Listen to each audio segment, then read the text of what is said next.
Boa noite a todos. Sempre uma alegria vir aqui falar sobre temas espíritas e, na noite de hoje, dando continuidade ao tema da semana passada, que, como eu disse, é um tema bastante amplo. Precisaríamos aqui de muitas lives para falar, né, sobre esse tema, mas vou tentar deixar aqui uma reflexão, como na semana passada, onde abordamos aqui alguns aspectos relativos ao casamento, ao matrimônio, à constituição da família, e hoje continuaremos falando um pouco mais sobre esse tema. Então, vou falar aqui em torno de 40 a 45 minutos e depois nós abrimos para as questões.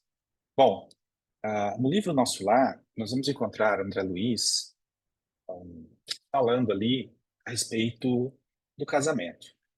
E ele vai dizer que existem alguns tipos de casamento na Terra. Ele vai dizer assim: existem as uniões que são marcadas pelo amor, existem as uniões onde vai predominar a fraternidade, e existem uniões de provação, e, finalmente, existem os casamentos criados pelo dever, que é o matrimônio espiritual, onde isso ocorre de alma para alma. E o restante representam conciliações para a solução de problemas retificadores, né, que nem sempre pode acontecer. E ainda nesse mesmo livro, né, André Luiz vai nos falar de que, na fase atual do nosso planeta, de provas e expiações, existe aqui, no plano físico, raríssimas uniões de almas afins, de almas que estão ligadas umas às outras pelos laços sinceros do afeto, do amor, almas irmãs, almas afins, e uma grande porcentagem de ligações de resgate. E aqui eu queria fazer uma observação. O resgate é com a nossa consciência. Nosso resgate não é com pessoas. Tá? Nós precisamos entender isso de uma vez por todas. Às vezes nós prejudicamos algumas pessoas. Se essas pessoas não nos perdoam, nós podemos reparar esse mal voltando junto com essas pessoas. E o contrário também. Se nos prejudicaram e nós não perdoamos, voltamos para a reparação. Agora, vamos pensar na seguinte situação: prejudicamos alguém, mas essas pessoas nos perdoaram e foram para os planos superiores. Como é que eu vou reparar com essa pessoa? Então, a reparação é com a nossa consciência, não são com essas pessoas, mas pode ser com outras pessoas que não necessariamente encontramos aí no nosso passado espiritual. Então, nós precisamos pensar sobre isso. E André Luiz nos fala que o maior número de casais humanos é constituído de verdadeiros indivíduos que estão algemados uns aos outros. E foi por isso que André Luiz, lá no livro, quando ele toma conhecimento da experiência do Lísias, que ficou noivo no mundo espiritual, se preparando para retornar à Terra, né? Ele não entendia muito bem essa questão. Então ele começa a pensar que esse planejamento que o Lísias está fazendo já começou lá no mundo espiritual, para que depois eles pudessem voltar à Terra e juntos ali realizarem essa experiência do matrimônio, já que Lísias, né, nós estamos falando de Lísias, um espírito aqui com certo grau de evolução, ele havia acumulado ali vários fracassos na experiência do matrimônio na Terra, em virtude ali da sua imprevidência e da falta de controle, né? E aí nós vamos encontrar também Martins Peralva nos falando que muitas vezes o nosso lar é um santuário, é um templo, onde as almas ali já engrandecidas pela compreensão do amor, elas vão se unirem e trabalhar e vivenciar esse amor em plenitude. No entanto, na grande maioria, né, os lares são cadinhos purificadores, onde todos nós passaremos ali por rudes provas e dolorosos testemunhos, né? Espíritos frágeis caminham ali lentamente na direção do mais alto. Eu queria fazer essa observação porque nós vamos encontrar no plano físico raras uniões assentadas no amor sincero e verdadeiro, e em sua maioria, né, as uniões elas estão pautadas em provas e expiações. Emmanuel, no livro O Consolador, ele vai nos dizer que o colégio familiar ele tem origem nas esferas espirituais. E aí, lá no mundo espiritual, nós vamos nos reunir, todos aqueles que se comprometeram no passado, para nos comprometermos agora a desenvolver na Terra uma tarefa construtiva de fraternidade real e definitiva. Mas não somente isso, para que nós possamos também evoluir como indivíduos do ponto de vista moral. Porque não basta apenas repararmos o mal que nós causamos. É preciso que nós façamos dessa experiência um projeto para a nossa evolução moral. Não é só para resgatar, não é só para restituir ali o amor que sonegamos no passado, mas é para também tirarmos uma experiência de crescimento moral, de evolução para nós, porque senão a reencarnação ela acaba perdendo o seu verdadeiro sentido, que é a nossa evolução moral. Então, uma vez que nós entendemos isso, nós voltamos aqui para trabalharmos no seio da família. Então vejam que a família ela é formada de acordo com as nossas necessidades de evolução e também para os reajustes com o nosso passado, onde muitas vezes nós incorremos ali em erros, em desatinos, em função da nossa inferioridade moral. O mesmo Emmanuel, no livro Leis do Amor, que é um livro bem bonitinho, bem facinho de ler, ele vai fazer uma pergunta. Ele diz assim: o que nós precisamos para vencer na luta doméstica familiar? Então ele diz assim: devemos nos revestir de paciência, de amor, compreensão, devotamento, bom ânimo e humildade, né? Tudo coisa fácil para a gente, né? A fim de aprender e vencer ali na luta do dia a dia, na luta familiar. Então, no mundo, vai dizer o Emmanuel, o lar, ele é a primeira escola de reabilitação e do reajuste para todos nós. E aí ele pergunta: bom, o que foram em vidas anteriores os pais tiranos, despóticos, controladores? E Emmanuel responde: quase sempre os pais tiranos, despóticos do passado, de hoje, perdão, são aqueles filhos do passado em cuja mente nós mesmos inoculamos o egoísmo e a intolerância. E o filho rebelde?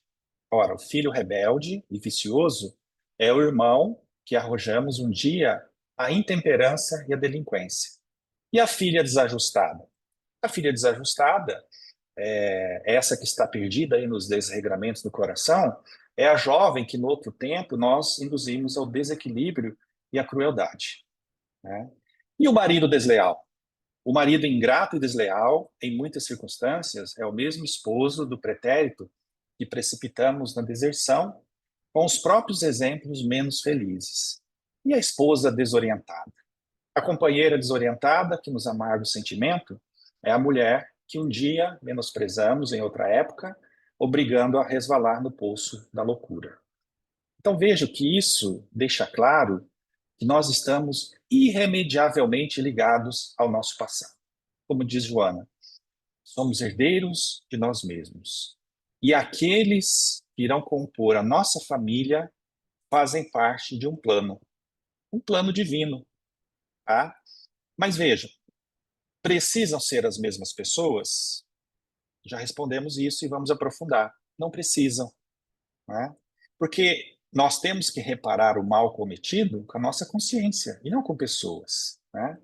Então, aqui nós devemos ter o cuidado para analisar alguns pontos importantes. Primeiro ponto que eu vou trazer: por conta do nosso passado, nós podemos nascer juntos de pessoas que prejudicamos ou que nos prejudicaram.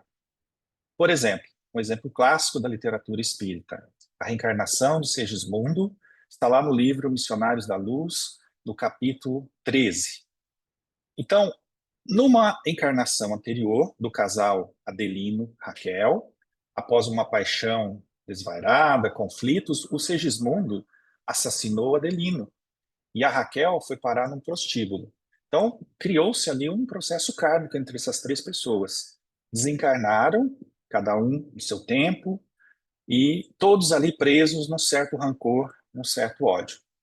No entanto, tempos depois, no plano espiritual, o casal, Adelina e Raquel, reencarnam, porque havia um plano ali, um cometimento para que eles pudessem receber ali futuramente o Sigismundo como filho. Eu não vou me alongar nessa história, está lá no livro Missionários da Luz, né, para não dar spoiler aqui. E aí os instrutores ali são Alexandre, Herculano e André Luiz. Então, um capítulo bem interessante que mostra detalhes ali da reencarnação. O segundo ponto. Esse segundo ponto, ele tem 3 estágios diferentes. Então, o segundo ponto, no primeiro estágio, nós podemos nascer juntos de pessoas totalmente estranhas ao nosso passado, mas que, por características semelhantes, afinidades psíquicas ou espirituais, nós somos atraídos para junto dessas pessoas. Por exemplo, pessoas que necessitam de um aprendizado em determinado setor, mas que por motivos diversos aí da espiritualidade, reencarnam em um meio diferente do seu. Isso porque o processo de reencarnação, formação das condições de vida, da reunião de todos os indivíduos, demanda tempo, demanda muito esforço e muito planejamento. Então, é possível que o espírito ele seja deslocado do seu meio para um meio estranho ao seu, porque isso é importante para ele. No entanto, ali nesse meio diferente do seu, ele poderá aprender valores morais, poderá desenvolver outro tipo de cultura.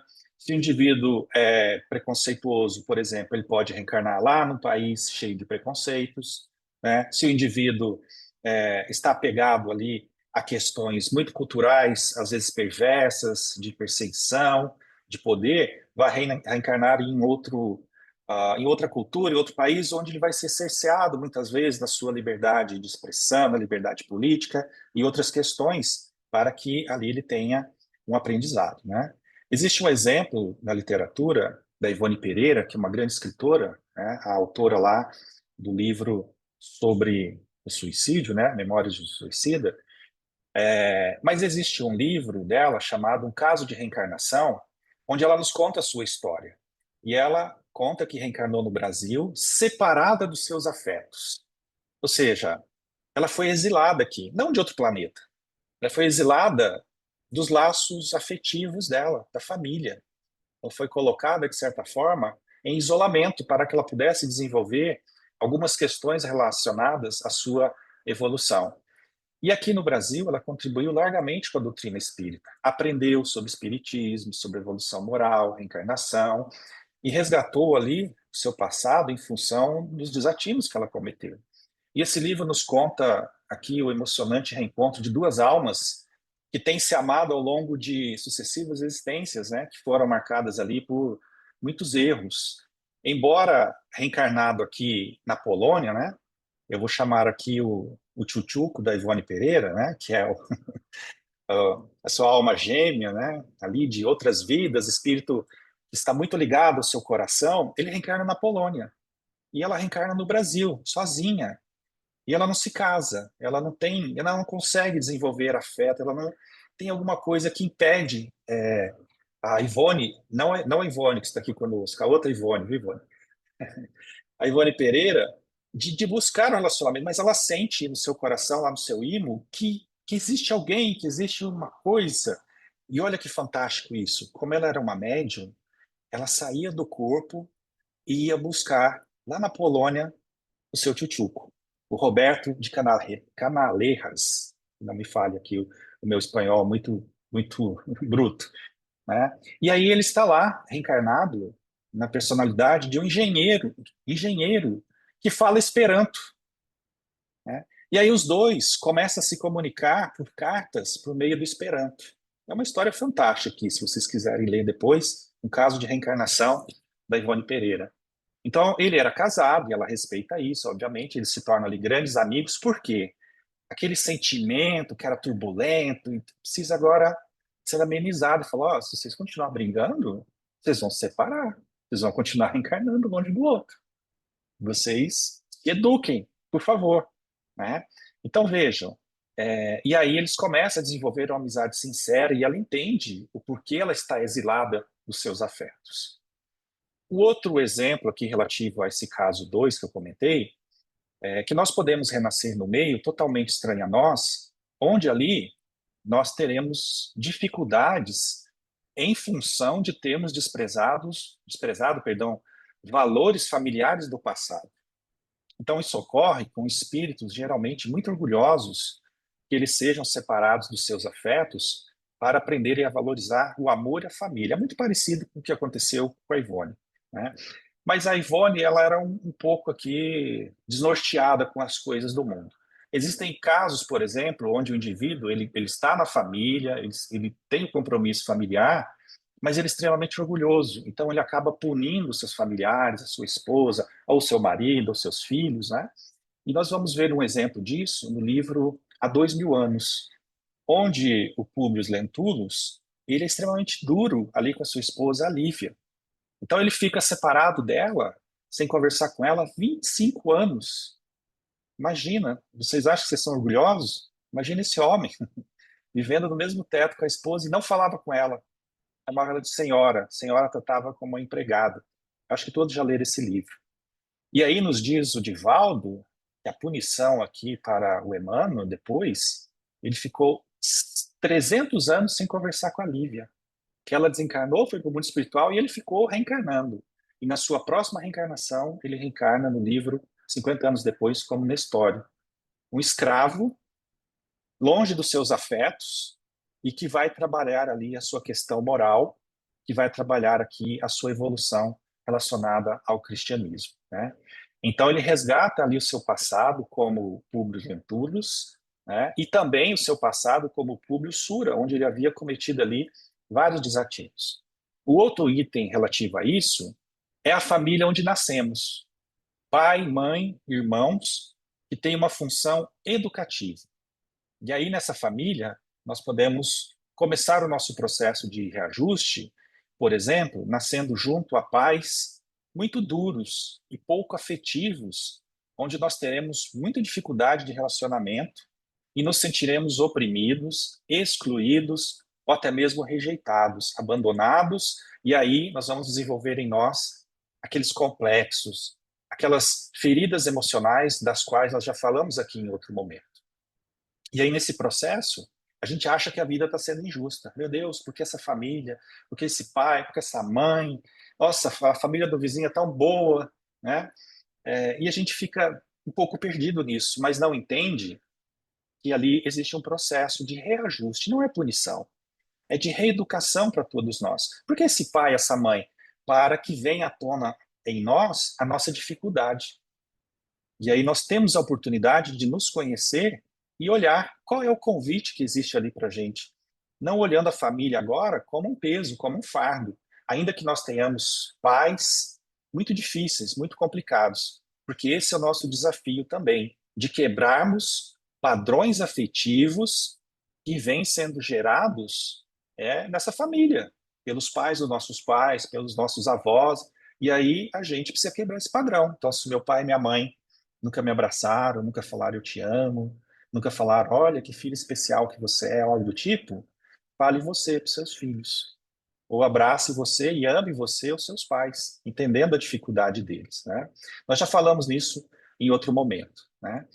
E veja que em qualquer um desses casos, nós poderemos ter espíritos nobres que também reencarnam ao nosso lado para que nós possamos ser apoiados na nobreza de valores e princípios desses entes queridos.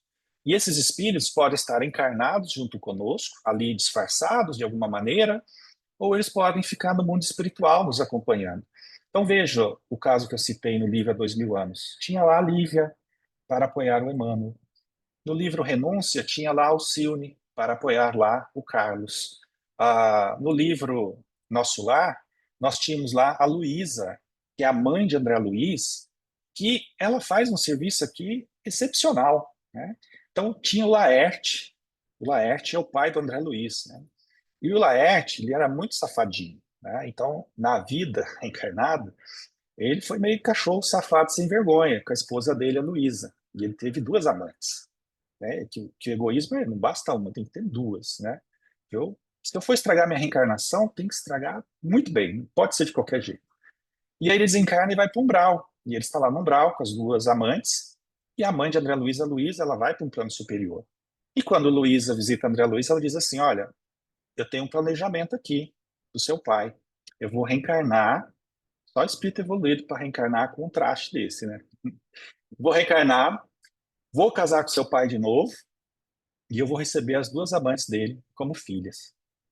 Então, olha que interessante isso. para que aquele amor sensual, de amante, de raiva, de posse, ele possa agora ser ali, né, transformado, ele possa ser depurado, sair da sensualidade para o amor de pai, para o amor de irmã. Só que essas duas filhas vão dar trabalho para ele, porque a memória espiritual não esquece. Então, toda vez que a filha olhar para o pai, ela vai lembrar: tem alguma coisa aqui. E aí, tudo que o pai não gostar, elas serão muito caprichosas com ele.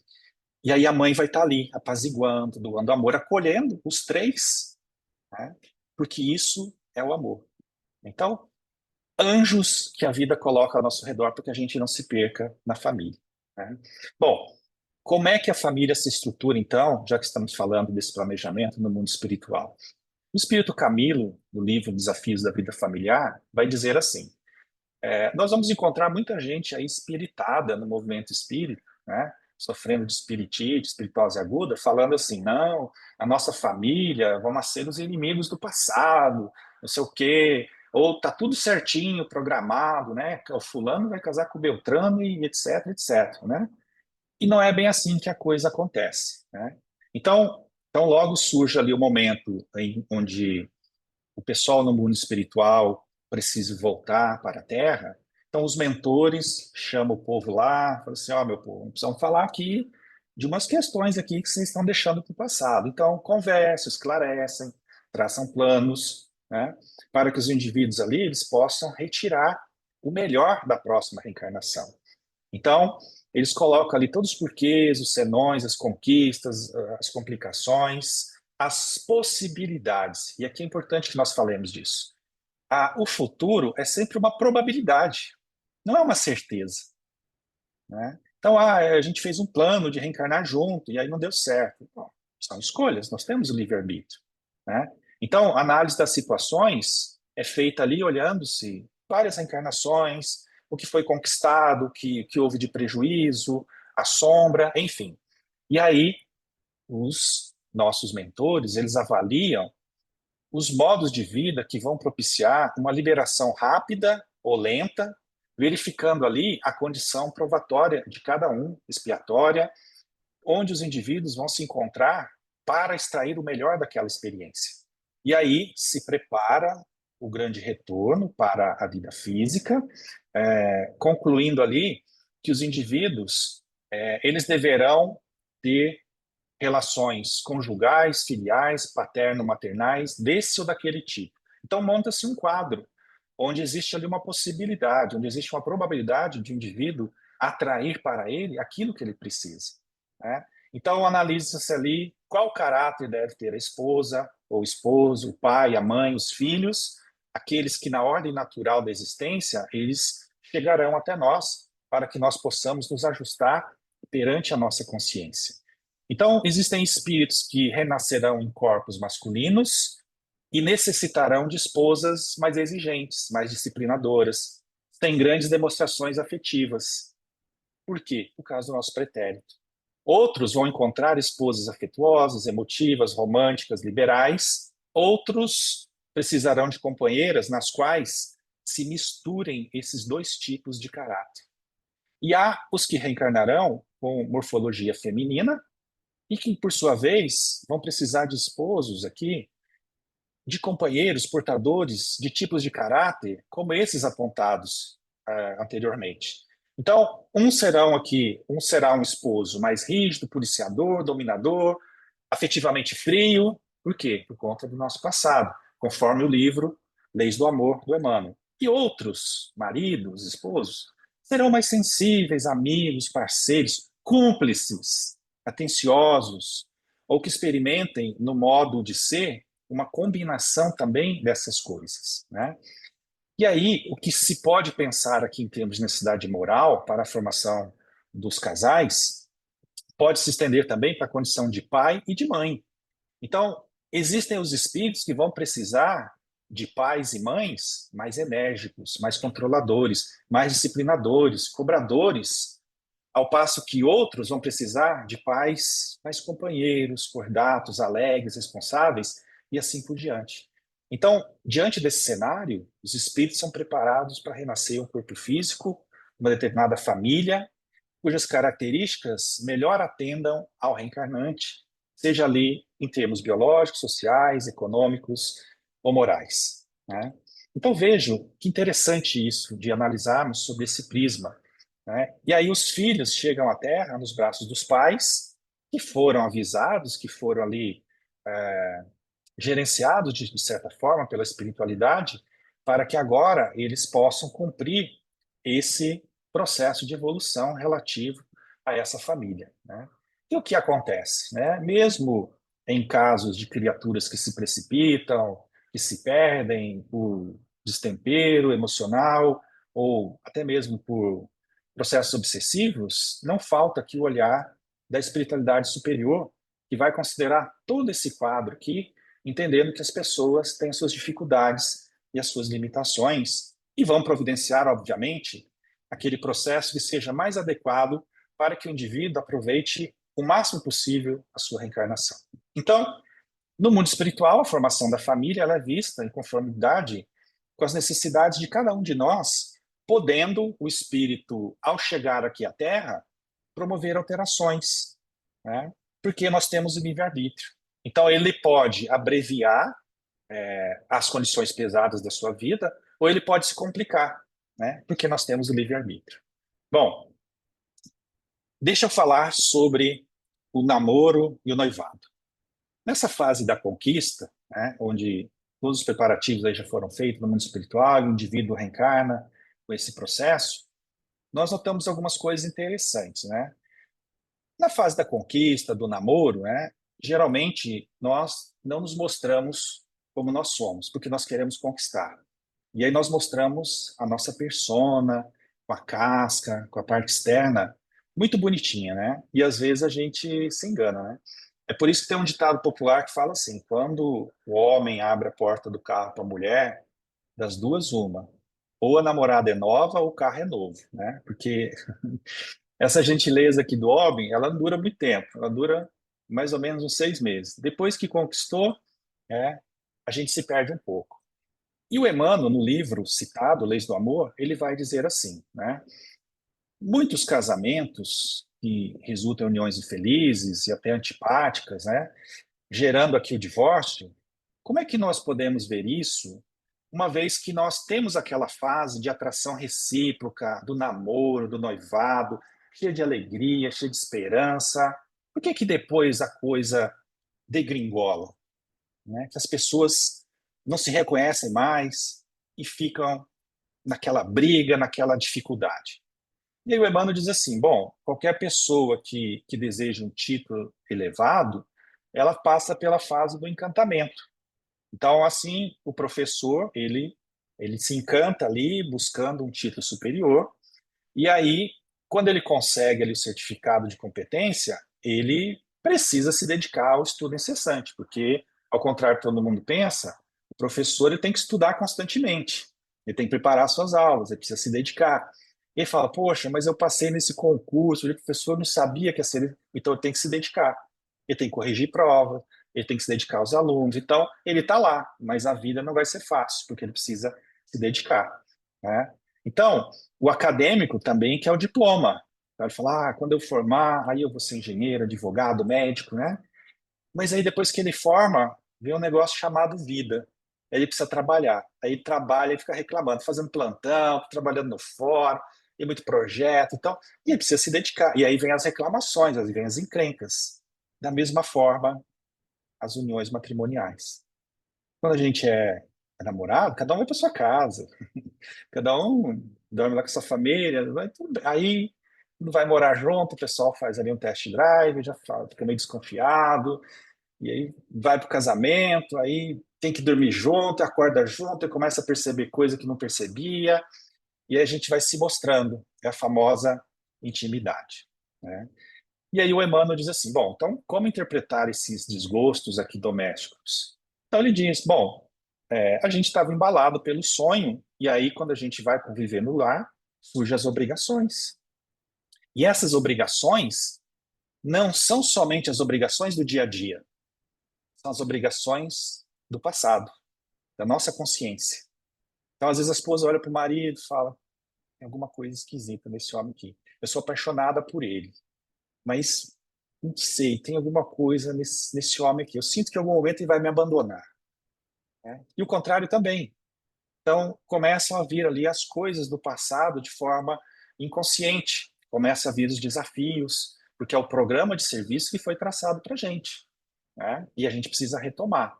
E aí nós começamos a reconhecer essas dificuldades no nosso dia a dia, porque nós estamos expostos.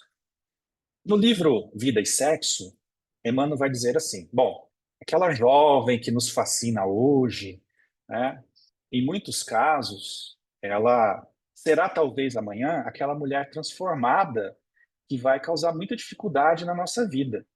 No entanto, essa mesma jovem pode ter sido no passado a vítima de nós mesmos, quando nós ali fomos desleais, inconsequentes e fizemos com que essa pessoa se transformasse nessa mulher temperamental ou infiel que agora a gente precisa cuidar.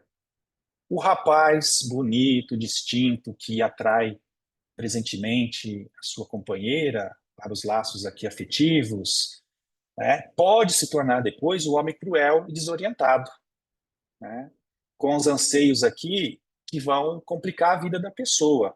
E aí o Emmanuel diz, bom, esse mesmo rapaz distinto, bonito, que faz seu coração bater mais forte, pode ter sido no pretérito a vítima dela própria, quando desregrada, caprichosa, desfigurou ali o caráter do indivíduo, transformando esse homem num homem desequilibrado, vicioso, que agora ela precisa tolerar, né? Então veja que toda vez que nós amamos alguém, nos entregamos a esse alguém, seja no ajuste sexual, ansiando por não nos desligarmos desse alguém, para depois nos surpreendermos ali nos defeitos e dificuldades da pessoa, nós estamos à frente de alguém que no passado, né, ou foi dilapidado por nós, ou é alguém que nós precisamos para nos reajustarmos psiquicamente com a nossa própria consciência.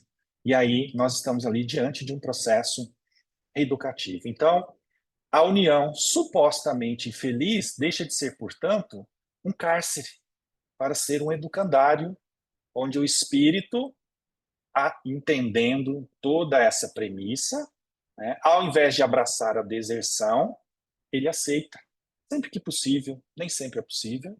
Por quê? Porque estamos no mundo de provas e expiações e temos imensas dificuldades. Então, sempre que possível, aceitamos o companheiro ou a companheira que mereceu ou que necessita para que a gente possa se libertar dos nossos conflitos emocionais, né? Então, veja, esse encontro dos parceiros, né, ele se opera no âmbito do nosso psiquismo, tá? E há de obedecer claramente a caracterização de provas e expiações. Ou seja, tudo que nos ocorre leva a marca de estarmos em resgate ou sendo testados em diversos setores da vida. E isso pode acontecer no plano social, econômico, intelectual, físico e principalmente no campo afetivo, né? Então, veja, na construção da família, as coisas não se operam de forma distinta. Ou seja, os casais que se encontram com a finalidade de construir um lar experimentam as mesmas provas e expiações que irão ocorrer em decorrência de outros compromissos naturais da vida, né? Então, essas dificuldades são essas provas, resgates afetivos que nós temos que efetuar conosco ou com os nossos semelhantes. Lembrando que nem sempre existe ali um processo kármico com pessoas. Existe afinidade psíquica. Existem as mesmas dificuldades para as pessoas que se reúnem agora para superarem as próprias dificuldades no processo de reeducação que Deus nos deu. Então, conforme o Camilo nos diz, há um pensamento de as pessoas acreditarem que os casais se formam aqui na Terra, eles já vieram, de certa forma, formados das regiões invisíveis. Nem sempre isso é possível. É preciso que a pessoa tenha muita determinação, é preciso que a pessoa aliás, esteja muito conectada com isso, né? Isso não quer dizer que isso não ocorra, claro que ocorre, né? Mas nem sempre isso é possível, tá? Então vejam, aqui é um cochilo de observação da nossa parte, é uma verdade que nós assumimos de forma geral, quando é uma parte apenas da verdade. Então, Claro, existem processos de formação anterior de casais no mundo espiritual, com auxílio, sugestão dos espíritos superiores, muitas vezes em função de compromissos sérios, né? Mas é um exagero pensar que cada par que nós encontramos no planeta já tinha sido formado desde o mundo espiritual. Isso não é verdade, né? Porque, como dissemos anteriormente, né, na maioria dos casos, nós estamos ligados a outras pessoas por afinidade psíquica, né? Então, não existe um chip de registro para ser escaneado pelo outro no devido momento. Então, espíritos nas faixas de provas e expiações, vivendo todo tipo de dificuldade, carência, como os conflitos no nosso campo afetivo, são os habitantes desse planeta. Eu e vocês, né? Quer dizer, eu, não sei vocês, né? Não quero ofender a evolução de ninguém aqui. Mas geralmente nós somos assim. Então, a grande totalidade da população encarnada se acha marcada por imensas indefinições no campo dos anelos, da sexualidade, da busca afetiva, para a gente conquistar a nossa paz, a nossa saúde espiritual. Então, esses casais, né, eles se buscam psiquicamente. Então, embora nós tenhamos diferenças perceptíveis, na essência nós somos todos muito parecidos, né? Todos nós amamos, odiamos, sofremos, ansiamos, invejamos, doamos, choramos, rimos, enquanto nós estamos procurando e buscando a nossa essência divina. Então, é comum que cada um de nós, seja na polaridade masculina ou feminina, no tempo devido, comece a sentir falta de outro ser que compartilhe os nossos sonhos, né? As nossas ilusões, talvez, né? E orientar a nossa vida. Então, nós passamos a necessitar de outro psiquismo que complemente o nosso psiquismo, né? Excetuando-se aqui aqueles casos mais graves, né? Mas indivíduos aqui que, por exemplo, têm uma dinâmica psicológica mais lenta, sentem-se seguros com aqueles que possuem um psiquismo mais ágil. Pessoas que se veem medrosas, desencorajadas, prezam encontrar as mais atiradas, corajosas, animadas. Então, existem aqueles que são de falar, não são de falar muito e que buscam outros que tenham assunto que alimentem as conversas. Existem aqueles que não se dispõem a atender exigências da vida em família, sociedade, como, por exemplo, comprar, frequentar banco, fazer visita social, né? A pessoa é misantropa, né? E mesmo assim, elas vão buscar pessoas diferentes delas. Existem aqueles que são mais emotivos, né? Para os quais chegam sempre em boa hora as almas mais racionais, mais objetivas, menos sentimentais, e assim por diante. Então, todos esses detalhes, esses pormenores, nós podemos verificar em diferentes níveis de superficialidade ou de profundidade nas nossas relações, né? Fazendo com que nós escolhamos quem é mais assim ou quem é mais assado em qualquer circunstância dessa que nós citamos. Então, nós vamos encontrar afinidade de gosto, de inclinação, da visão do mundo e tantas outras afinidades. Mas nós também identificaremos coisas que não correspondem sempre ao interesse mútuo, ou seja, interesses diferentes, até mesmo opostos. Daí a realidade de psiquismos femininos que esperam encontrar psiquismos másculos e o contrário também, né? Então é comum, contudo, encontrarmos comportamentos psicológicos femininos em indivíduos de morfologia masculina ou comportamentos psicológicos viris em indivíduos morfologicamente femininos, né? É aquele clássico exemplo lá que nós vamos encontrar daquele compositor que, que era casado com George Sands. Eu não sei se vocês conhecem é, essa história, né?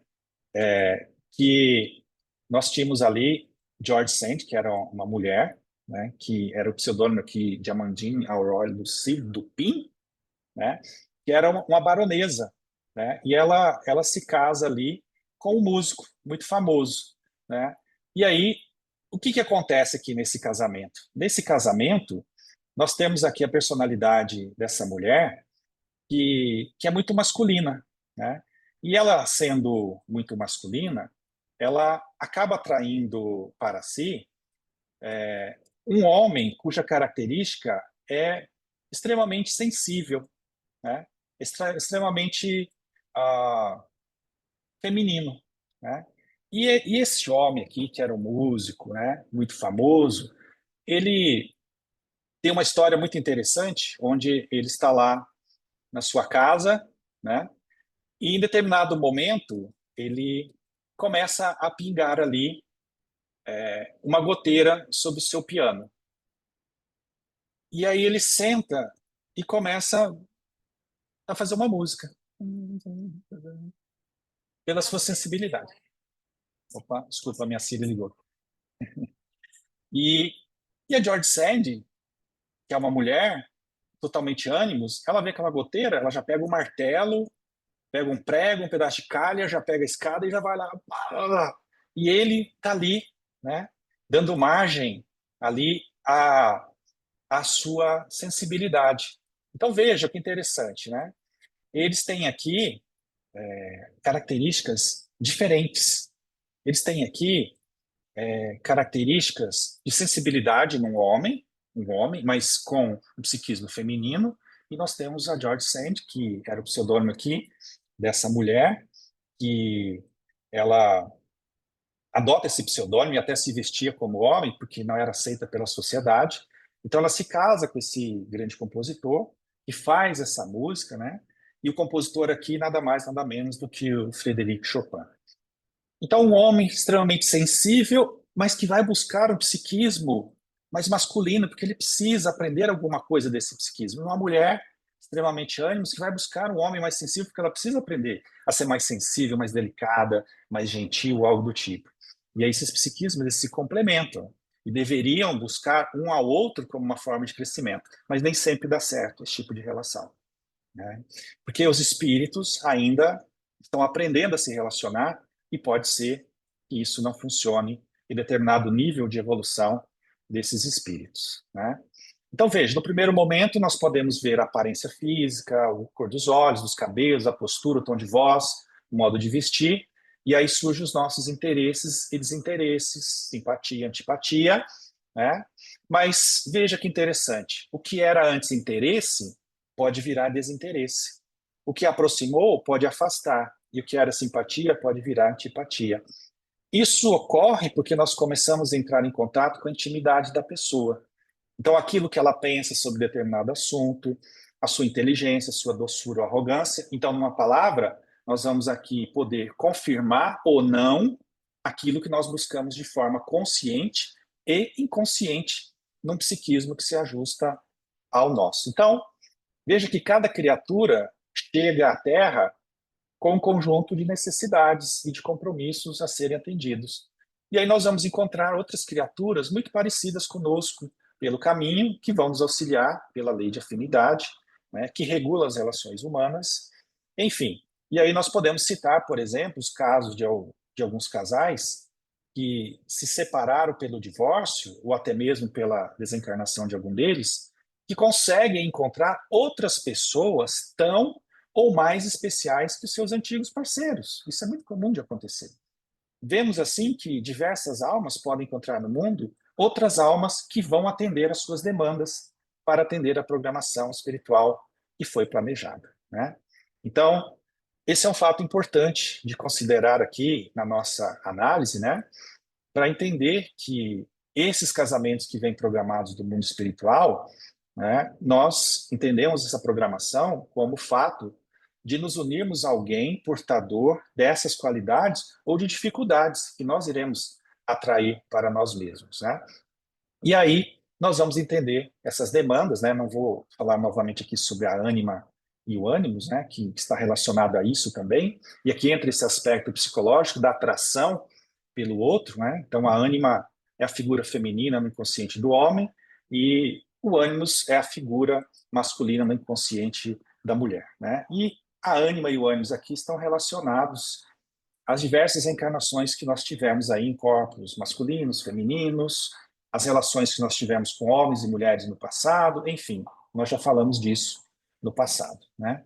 Para finalizar a minha fala aqui de hoje, como eu disse, esse assunto ele é muito extenso, gostaria apenas de lembrar aqui uma mensagem do Emmanuel, onde ele diz assim, que a família consanguínea, ela é a lavoura de luz da alma, onde triunfam somente aqueles que vão se enriquecer de paciência, de renúncia e de boa vontade. De quando a quando o amor vai nos congregar no campo da vida a regenerarmos a sementeira do destino. E geralmente se reúnem a nós os companheiros, né? Não aqueles companheiros que já se elevaram para outras esferas superiores e são vencedores, mas sim aqueles outros companheiros que têm as mesmas dificuldades que nós outros. Podem ser companheiros de outras vidas, de outras experiências em comum, mas podem ser companheiros que nós nunca tivemos contato, mas que têm alguma afinidade psíquica conosco, né? Então, vejam que interessante isso para a nossa reflexão. E gostaria de terminar trazendo aqui um pequeno trechinho daquele poema do Victor Hugo, onde ele vai falar do homem e da mulher, mostrando o objetivo de estarmos reencarnados aqui em corpos distintos e com um psiquismo muito parecido, onde ele vai dizer assim: o homem é a mais elevada das criaturas, a mulher é o mais sublime dos ideais, ânimos e ânima. O homem é forte pela razão, ânimos. A mulher é invencível pelas lágrimas, ânima. A razão convence, as lágrimas comovem. O homem é um código, a mulher é o evangelho. O código corrige, o evangelho aperfeiçoa. O homem é a águia que voa, a mulher é o roxinol que canta. Voar é dominar o espaço, cantar é conquistar a alma. Enfim, o homem está colocado onde termina a terra, a mulher onde começa o céu. Vou terminar por aqui, Rafael, deixando aqui aberto para os comentários, perguntas, enfim. Muito obrigado aí pela paciência de vocês. Sensacional, Paulo. Muitíssimo obrigado a você por esse tempo e por essa palestra tão elucidante. Nós já temos aqui uma pergunta do Tiago. Ele diz: as dinâmicas nesses relacionamentos estão sempre referidos entre homem e mulher. Como funciona esse estudo em casamentos entre dois homens ou duas mulheres? Ótima pergunta, Tiago. Veja que eu fiz questão de falar em psiquismos mais por final por conta disso, né? Porque na psicologia espírita nós vamos entender isso, né? Que a morfologia externa, ela pouco importa. Ela pouco importa. O nosso psiquismo é que vai demandar isso, né? Então, nosso psiquismo, independente se estamos numa polaridade masculina ou feminina, não vai demandar, é o nosso psiquismo que atrai o indivíduo. Por isso que nós vemos, às vezes, uma mulher, né, que é bastante masculina, atrair um homem que tem ali traços de homossexualidade. Então, ele é um homem mais feminino e uma mulher mais máscula. E às vezes não tem homossexualidade em ambos, né? A gente tem que entender que quem ama é o espírito. E o processo pelo qual o indivíduo está passando em corpos, ele pouco importa. Então, é o psiquismo que vai ditar isso, né? Tanto é, Tiago, que gostaria de ressaltar aqui a questão 695 do Livro dos Espíritos. Olha a resposta que os espíritos dão quando Kardec pergunta assim, né? O casamento, a união permanente entre dois seres, não fala homem e mulher, né? Entre dois seres, né? É uma evolução, né?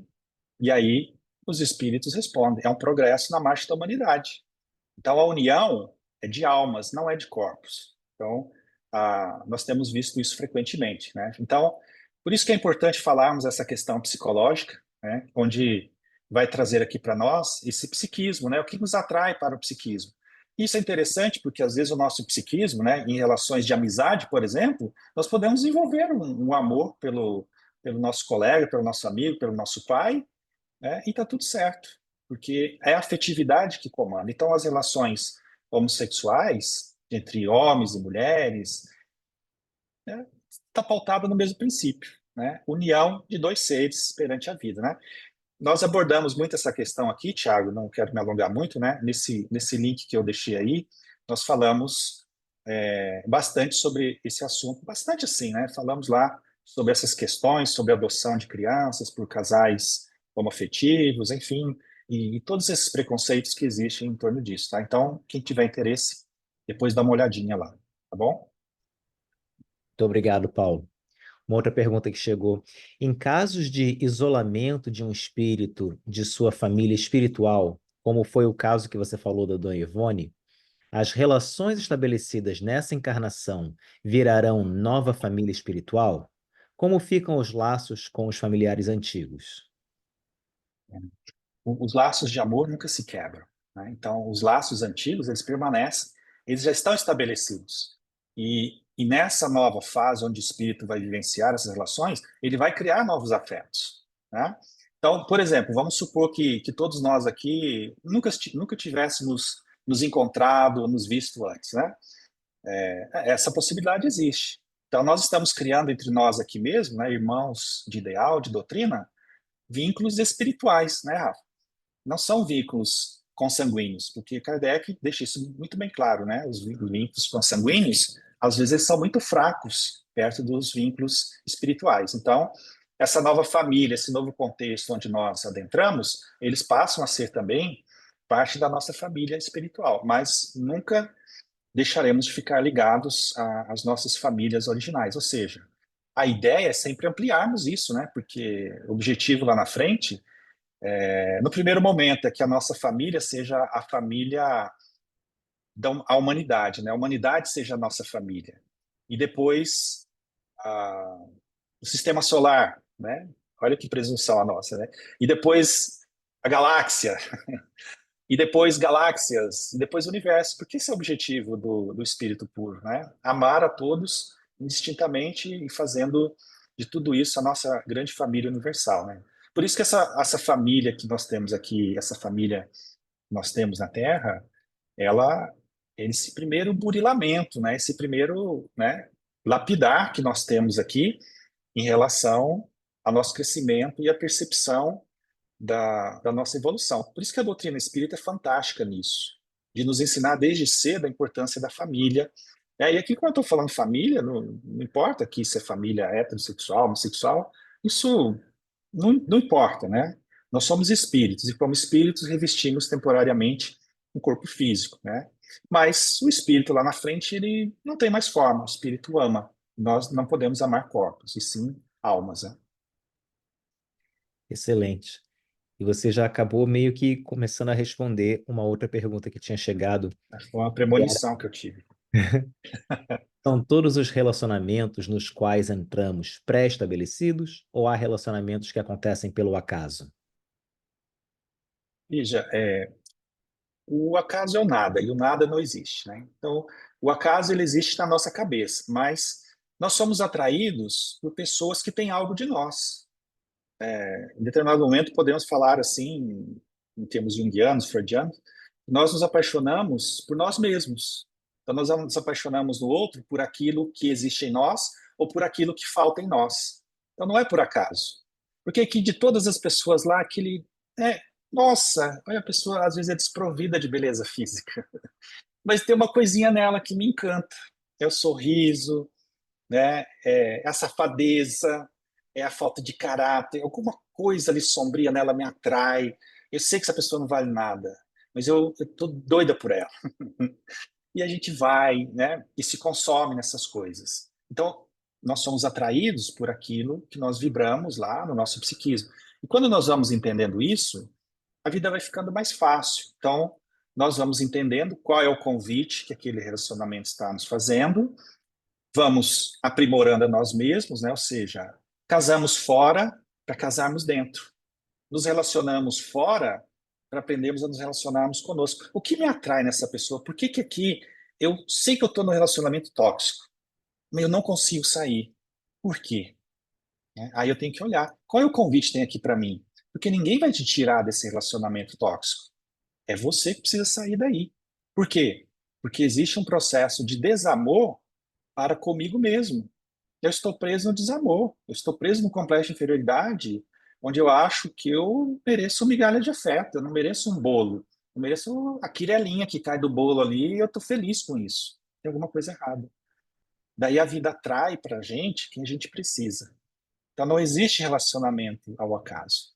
Nós elegemos psiquismos para nós e à medida que vamos amadurecendo, nós vamos escolhendo psiquismos melhores. Então por isso que às vezes a pessoa é bonita, inteligente e tal, não nos atrai. Eu quero aquele outro, aquela outra lá, né, que é diferente, que tem alguma coisa lá, ou é parecido, é muito parecido, ou enfim, aquilo que nos une por afinidade psíquica ou aquilo que nos complementa de alguma maneira, né? Isso é fantástico da gente estudar, né? São as relações que nós estabelecemos com os nossos semelhantes. Muito bem. Ah, Nós não temos muito tempo mais, mas temos uma pergunta aqui da Lucy, que ela gostaria de saber se você poderia explicar melhor ânima e ânimos, por favor. Posso, nós já fizemos aqui em algum momento, né, Rafa? Eu acho que alguma coisa sobre isso, né? Mas a ânima é esse psiquismo, que é uma esfera psíquica, né? Eu vou falar, é uma instância psíquica, bem brevemente, por causa do tempo, né? Que todos nós temos, porque como o espírito não tem sexo, né? Existe lá no nosso psiquismo, né, as polaridades masculina e feminina. E a polaridade masculina, no nosso psiquismo, é chamada de ânimos. É o nosso masculino. É o yang, lá da filosofia oriental. E o yin é o feminino. Então, yin e yang, masculino e feminino. Né?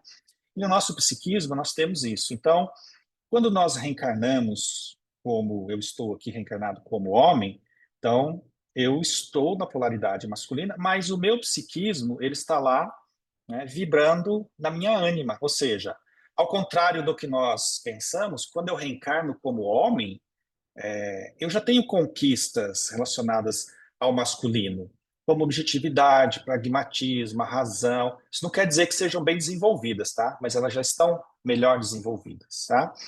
E o que eu preciso trabalhar? Aquilo que está relativo à ânima. E a ânima fala do afeto, fala do sentimento.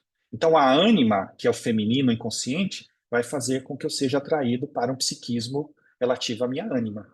Né? E isso se inverte nos corpos também. Como eu disse, eu posso estar numa morfologia egóica, mas o meu psiquismo está lá em outro, então eu vou atrair um semelhante a isso. Da mesma forma, a mulher, quando ela está encarnada, pressupõe-se que ela já tenha conquistas evolutivas relacionadas ao afeto, à maternidade, à sensibilidade, à espiritualidade, e inconscientemente ela tem essa instância psíquica chamada de ânima, perdão, de ânimos, que é o masculino interno. Então ela vai atrair, né, homens ou pessoas que estejam vibrando, né, nessa instância psíquica, para que ela possa desenvolver aqui determinadas questões relacionadas à objetividade, à razão, ao pragmatismo, à justiça. Por isso que uma mulher que tem um homem muito cruel, um pai muito cruel, muito duro, muito severo, ela vai ser uma mulher perfeccionista, né? Onde ela provavelmente vai tentar fazer de tudo para fugir de um homem como seu pai, mas inevitavelmente ela vai ser atraída por um homem igual ao pai dela.